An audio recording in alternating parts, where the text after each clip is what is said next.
എന്തുകൊണ്ടാണ് ഒരു കൗൺസിലർ ഇല്ലാത്തൊരു അവസ്ഥ വരുന്നത്. അതിൻ്റെ കാരണങ്ങൾ പരിശോധിച്ച് വേണ്ട തിരുത്തൽ നടപടികൾ കൈക്കൊള്ളണം. ഇത് കുറേ കാലം ചോദിക്കാൻ തുടങ്ങിയിട്ട്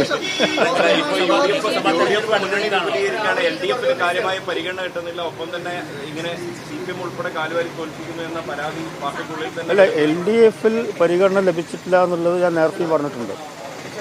2 കൊല്ലം മുമ്പ് ഞാൻ പത്രസമ്മേളനത്തിൽ പറഞ്ഞതാണ്. പക്ഷെ അതിൻ്റെ അർത്ഥം മുന്നണി മാറുന്നുള്ളതല്ല, ചില ഐഡിയോളജിൻ്റെ ബേസിസിലാണ് നമ്മൾ നിൽക്കുക. നമ്മുടെ പാർട്ടിക്ക് അർഹമായ പരിഗണന പലർക്കും ലഭിച്ചിട്ടില്ല, അത് വാസ്തവമാണ്. അതിൻ്റെ അർത്ഥം മുന്നണി വിടുക എന്നുള്ളതല്ല, അത് മുന്നണിയിൽ തന്നെ ചർച്ച ചെയ്ത് അതിനുള്ള പരിഹാരം കാണുക എന്നുള്ളതാണ്. അതിന് തടസ്സം നിൽക്കുന്ന ചില ആൾക്കാരുടെ മുന്നണിക്കുള്ളിൽ തന്നെ അവരാണ് ഇതിനൊക്കെ പ്രധാനപ്പെട്ട കാരണക്കാർ. CPM അല്ല, മറ്റുള്ള ചില പാർട്ടികൾ. ഇപ്പം നിയമസഭാ തെരഞ്ഞെടുപ്പ് വരികയാണ്. UDF പലരെയും സ്വാഗതം ചെയ്യുന്നുണ്ട്, സമാന ചിന്താഗതിക്കാരായിട്ടുള്ള പലരെയും സ്വാഗതം ചെയ്യുന്നുണ്ട്. അപ്പം നേരത്തെ തുടങ്ങി വെച്ചിട്ടുള്ള ആ ചർച്ചകൾക്ക് ഇനി കുറച്ചും കൂടി ആക്കം കൂടുമോ? എവിടെയാണ് ചർച്ച തുടങ്ങിയത്? നേരത്തെ അത്തരത്തിലുള്ള താല്പര്യങ്ങളൊക്കെ അല്ലല്ല, ഞങ്ങളുമായിട്ട് എപ്പോഴാണ് ചർച്ച ചെയ്തത്? നിലവിൽ ചർച്ച ചെയ്തു എന്നുള്ളതല്ല, നേരത്തെ RJD UDF-മായി സഹകരിച്ചു പോകുന്ന ഒരു പാർട്ടിയാണ്. അത് 2009 അങ്ങനെ നമ്മൾ UDF-ന്റെ ഭാഗമായി 2018 LDF-ലേക്ക് വന്നു. UDF-മായി ചർച്ചയൊന്നും നടത്തിയിട്ടില്ല. ഞങ്ങൾ LDF-ന്റെ ഭാഗമാണല്ലോ. അല്ല, അതൊക്കെ മുന്നണിക്കുള്ള പരിഹാരം ഉണ്ടാക്കാൻ ശ്രമിക്കുക എന്നല്ലാതെ അതിനാണ് നമ്മൾ മുൻഗണന കൊടുക്കുന്നത്. നിങ്ങൾക്ക് ഇപ്പം എന്താ വേണ്ടത്? നിങ്ങൾക്ക് എന്തെങ്കിലും ഇപ്പോൾ ഒരു നല്ല വാർത്ത കിട്ടണം, അതല്ലേ വേണ്ടു. അങ്ങനെ മാറ്റമുണ്ടെങ്കിൽ നിങ്ങൾ അറിയുമല്ലോ, ആ സമയത്ത് ചോദിച്ചാൽ മതി.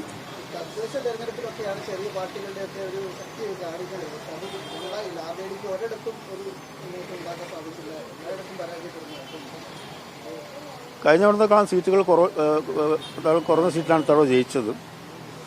അതിൽ ഈ പറഞ്ഞ പോലെ പല പ്രദേശങ്ങളിലും ചില പരാതികളുണ്ട്. പഴിയൂരിൽ ചില പരാതികളുണ്ട്, വയനാട്ടിലുണ്ട്, എല്ലാ ജില്ലകളിലും ഉണ്ട്. ആ പരാതികൾ പരിശോധിക്കും, അത് LDF-ൽ നമ്മൾ ഉന്നയിക്കും. ചില പ്രദേശങ്ങളിൽ ആ തരത്തിലുള്ള വികാരം പാർട്ടിക്കുള്ളിലുണ്ട് എന്നുള്ള വാസ്തവമാണ്. അതിനെ അർത്ഥമാക്കേണ്ടത് നമ്മൾ മുന്നണി വിടുന്നുള്ളതല്ല. സ്വാഭാവികമായ ഇലക്ഷനിൽ ചിലപ്പോൾ പ്രശ്നങ്ങൾ ഉണ്ടാവാറുണ്ട്. 2021 ഞാൻ കൽപ്പറ്റ മത്സരിച്ചപ്പം ഞാൻ ആവശ്യപ്പെടാതെ തന്നെ CPM അന്വേഷണം നടത്തിയിരുന്നല്ലോ. ഞാൻ ആവശ്യപ്പെട്ടിട്ടില്ല, കാരണം തോൽവി അംഗീകരിക്കുക എന്നുള്ളതാണ്. CPM-ന് അന്വേഷണം പ്രഖ്യാപിച്ചു, അവർ ചില ആൾക്കാർ നടപടിയെടുത്തു. അതുപോലെ തന്നെ ഇത്തവണ അങ്ങനെ എവിടെയെങ്കിലും ആ തരത്തിലുള്ള സംഗതികൾ ഉണ്ടായിട്ടുണ്ടെങ്കിൽ തീർച്ചയായിട്ടും ഞങ്ങൾ പരാതി ഉന്നയിക്കേണ്ട വേദിയിൽ ഉന്നയിക്കും. അവിടെ അതിന് പരിഹാരം ഉണ്ടാവുമെന്നാണ് ഞങ്ങൾ പ്രതീക്ഷിക്കുന്നത്. അതിപ്പോൾ ഇപ്പം മാത്രം ഇറങ്ങിയൊന്നുമല്ലല്ലോ. പാരഡി ഗാനം പണ്ടേ VD രാജപ്പനിൽ അതിൻ്റെ ഒരു ആശാനില്ലേ, അതേപ്പം ഇല്ല.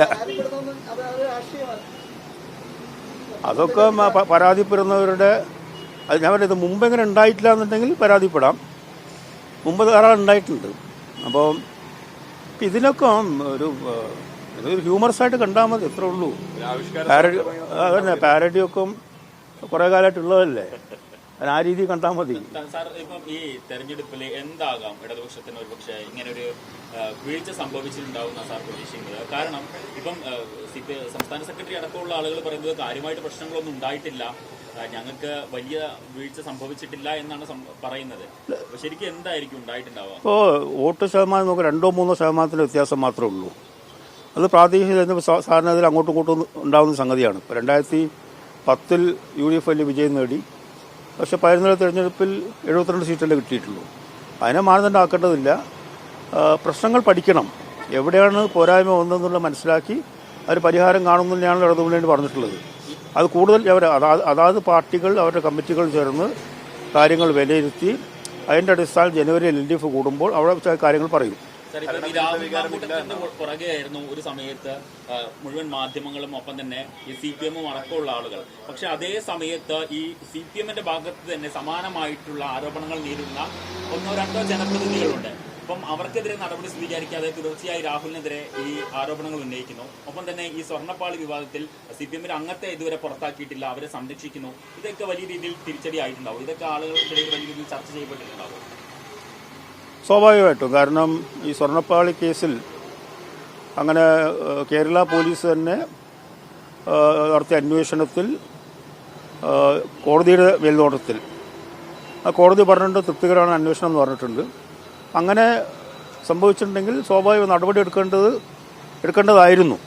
പക്ഷെ എടുത്തിട്ടില്ല എന്നുള്ളത് അവരുടെ പാർട്ടിയുടെ കാര്യമാണ്, അവരുടെ സംഘടനാ രീതിയായിരിക്കും അത്. പക്ഷേ നടപടി എടുത്തിരുന്നുവെങ്കിൽ ജനങ്ങൾ കൂടുതൽ ഈ കാര്യത്തിൽ വിശ്വാസപരമായി നടന്നു കൊണ്ടേണ്ടതുണ്ട്.